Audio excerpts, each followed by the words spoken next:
Good evening, ladies and gentlemen, lovers and seekers, those who are lost and those who are found. Tonight we have a comedic piece, a comedic fragment, if you will. The fragment is titled Face Off, and the body of this fragment reads as follows. When you wake up dead and find yourself facing an off day, 'tis always good.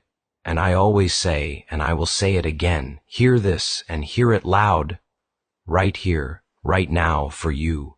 Whither and hither and hence shall you go, see to it you have all your don't give a fucks in a row. That being said, let's get started. Face off is what happens when a proverb gets tired of being polite. It starts with a sentence that should not exist. When you wake up dead. That's the first move. Break the world. Not for chaos, but for access. When you break the world with a paradox, you slip past the usual guards, the part of the mind that insists everything must be reasonable before it can be true. The paradox says, we are not negotiating with your inner bureaucrat tonight. And then it does something even sharper. It makes the absurd condition ordinary. And find yourself facing an off day. That's the comedy, but it's also the accusation. Because most of what wrecks us isn't catastrophe. It's the slow drip of the slightly wrong day. The day that isn't a crisis, but feels like one. The day you can't quite explain. The day you feel vaguely judged by the air. The day your body is heavy. The day your mind keeps asking for an answer it can't use. An off day is the mind's favorite raw material for story making. It takes a mood and upgrades it into prophecy. It takes discomfort and calls it destiny. It takes fatigue and calls it failure. That's the real enemy this fragment is fighting, the interpretive panic that turns weather into verdict. So when the fragment says, "'Tis always good," it isn't claiming the day is pleasant. It's claiming something more irritating and more useful. The day is workable. The condition is workable. Even the impossible morning is workable. Even the grotesque joke, waking up dead, still comes with a next step. And if there is a next step, you are not done. If there is a next step, you are still under orders. That's why the voice then puffs itself up, and I always say, and I will say it again, isn't just comic pomp. It's the anatomy of real instruction. Real instruction repeats itself. Real instruction has refrain. The human animal doesn't learn by being told once. It learns by being told until the body recognizes the phrase before the mind argues with it. Then comes the hinge. Hear this and hear it loud. That line is not decoration. It is the moment the speaker stops chatting and starts pronouncing. The fragment becomes a little ritual. Not a sacred ritual, more like the blunt ritual you perform before you walk back into a room where you know you might lose your composure. Right here, right now for you, makes it personal without becoming tender. It's the difference between advice and address. Advice is thrown over a fence. Address steps into your space and looks you in the eye. Address is why rooms feel full when the right person arrives. It's not charisma. Its presence, whither and hither and hence shall you go, is mock prophetic on purpose. It's Old English costume, yes, but it's also a jab at the way we dress our anxiety up in grand language. Where is my life going? What does it all mean?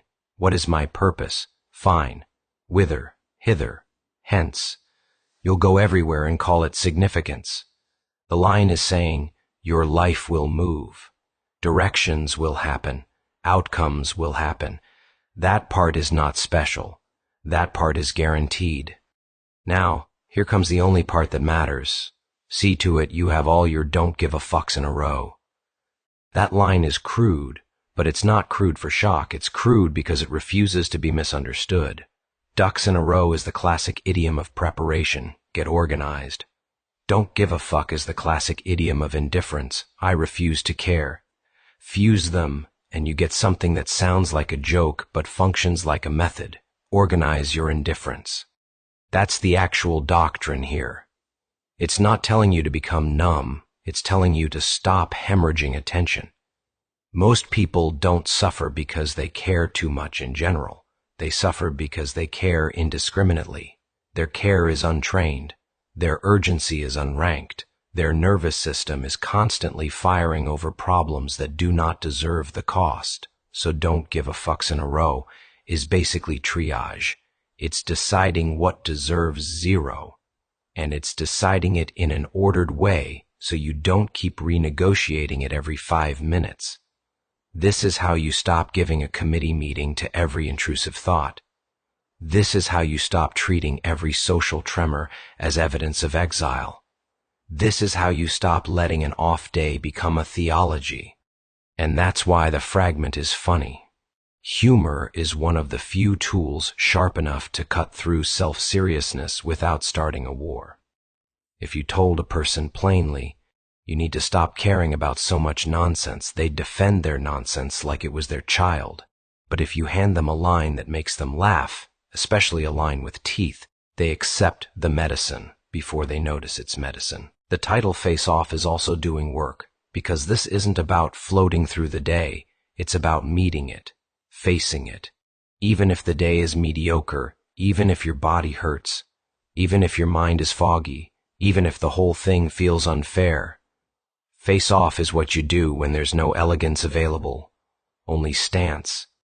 That's why the opening paradox matters. When you wake up dead is the maximum insult to your desire for control. It says, imagine the worst category error possible. Imagine the world doesn't even obey its own rules. And then, still, face the off day. Still, carry on. Still, order your indifferences. It's a fragment about endurance, but not the heroic kind. The domestic kind. The kind you need on Tuesday, the kind that doesn't get applause. The kind that keeps you alive long enough for better weather. So if I had to name what Face Off does, I'd call it this. It teaches you that the day does not get to define you, and it gives you a vulgar little checklist so you can prove it. And in that sense, yes, 'tis always good. Not because the day is good, but because the day is still yours to meet.